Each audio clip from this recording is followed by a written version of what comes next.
today we're going to have a go at a little bit of really old school model making.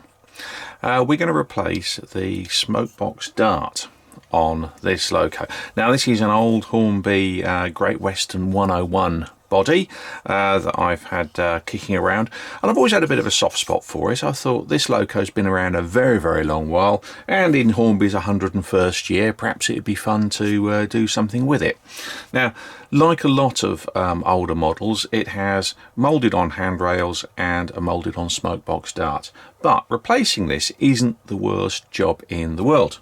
First of all, you will need a smokebox dart. And this one I'm using comes from Eileen's Emporium and comes in three parts. We've got a centerpiece and two bits on the side, the two legs for the dart. And the first job we need to do is partially remove the old one. Now, a lot of the techniques I'm going to use here work just as well for replacing moulded on handrails. I'm just going to do the smokebox dart because it's a fairly quick and easy job. I've got a pair of fairly old flush cutters used for wire, and the first thing I'll do is just fairly roughly cut away the worst of the old dart. Try not to hack your way through the smoke box doing this, but a little bit of trimming away with this is just the quickest way to remove the worst of it. And then once you've done that, sharp knife and just carefully carve away again some of the remains. Now, I've deliberately just taken a little bit off. I can still see the old dart. That's really important at this stage because it's going to tell me where I'm going to have to drill the hole for the center. So brush the bits away there. Now here's the centerpiece, and a quick measurement tells me that I need a drill bit that is 0.9 of a millimetre apparently, so I'm going to call it 1 millimetre because that's easier to do, and it will give me a little bit of leeway around the hole. And here's my 1 millimetre drill bit in a pin vise. Here's what I did. Now the reason I leave a little bit of smokebox dart there is because it gives me a guide for where the hole's got to be. Essentially I can see the centre of the old dart, and all I've got to do is use that as my guide to drill a hole. There we go. It's fairly soft plastic, this stuff, so it will drill quite nicely. And you know, you can worry about how deep you want to go, but quite frankly I'm just going to go quite nice and deep on that. If you go all the way in, it won't be a problem, but there's not that much of a stub on the back of the new guide. There we go, I'm all the way through now. Okay, so again, just carefully brush the bits away. Don't blow them because I'll blow all the bits of smokebox dart away as well. Okay, and there we have it, hole and the remains of the legs. Now I'm just going to carefully trim off the excess legs now. Finish the job off, cleaning it up.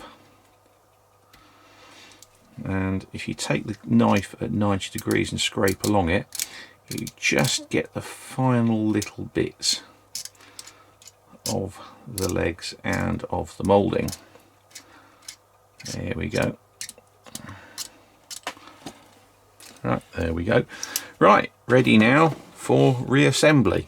Right, what I've done is I put a puddle of super glue onto a piece of plastic because I'm going to super glue the centre into the front of the loco, and it's not really a clever idea to apply super glue directly to the loco because you will just get a puddle of it all the places you don't want.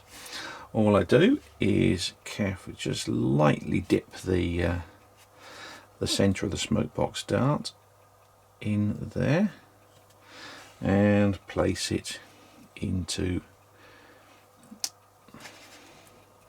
being careful not to pull it out again.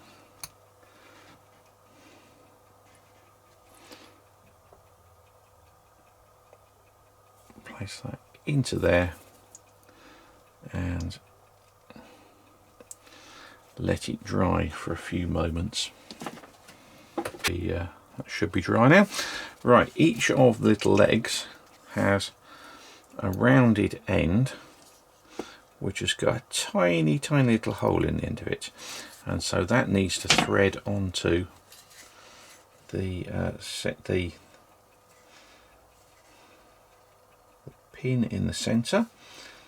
And yes, this is a very fiddly job because you've got a very small hole and a fairly small pin to aim it at.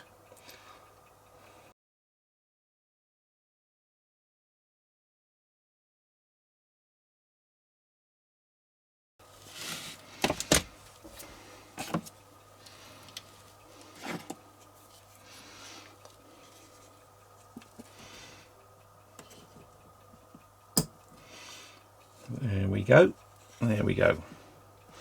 A pair of clock hands on the front of the loco.